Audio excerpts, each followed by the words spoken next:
Okay, this is part two of our video conversation about what constitutes a power run play and what constitutes a counter run play. And yesterday we did the power run play. If you haven't watched that, you should probably go back and watch it.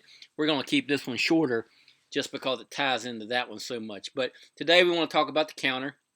You can see we brought up all the counter plays in FirstDown Playbook, and actually there's more counter plays in here than there are power plays. Got 8 pages, 60 apiece, so almost 500 counter plays in FirstDown Playbook. But let's look at what constitutes a counter play. The first thing is that the back is going to start opposite. Almost 100% of the time, unless you're running some type of RPO or you're running an option, read option type thing, the back and the quarterback or whoever are going to start downhill when it's a power. But with the counter, the back will almost always start opposite to get the flow of the backers away from the play. So that's the first thing you need to look for if you're trying to call a play a counter play. The second thing is that you're going to have a puller. The puller here is the center. 9 times out of 10, it's going to be the guard. You may get the guard and the tackle. You may get the guard and the tight end. In this situation, you're looking at a situation where you've got the center and the F in the bunch, a tight end pulling.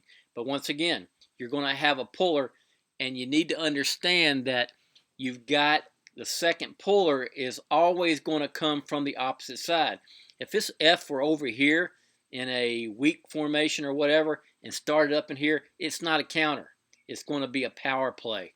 A weird power play, so be it, to the open inside, but it would still be a power. So let's look at a few more examples.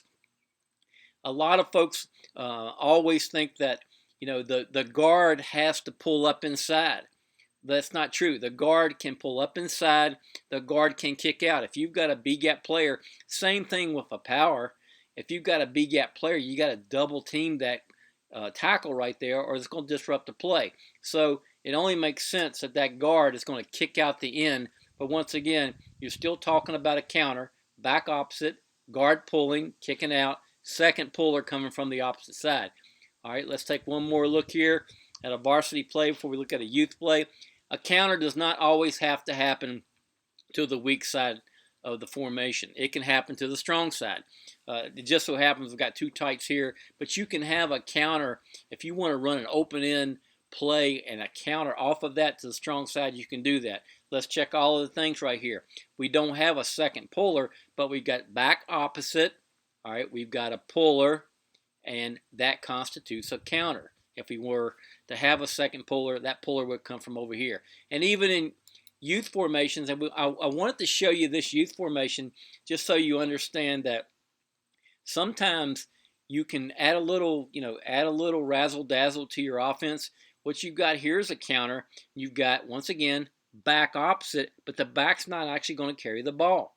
What you've got here is you're going to have the quarterback and the back start strong, and the quarterback is going to hand off to the tight end underneath. But you have all the things that it takes to have a counter. Guard pulling, back opposite. You don't have a second puller, but you've got this tight end coming from the opposite side, and once again, the guard is now kicking out. So just to understand that really, when you're looking at a power play and you're looking at a counter play, go back and read the last 2 blogs so that when you're talking about a power and a counter, if it's online or talking about it to your team, that you understand what you're talking about.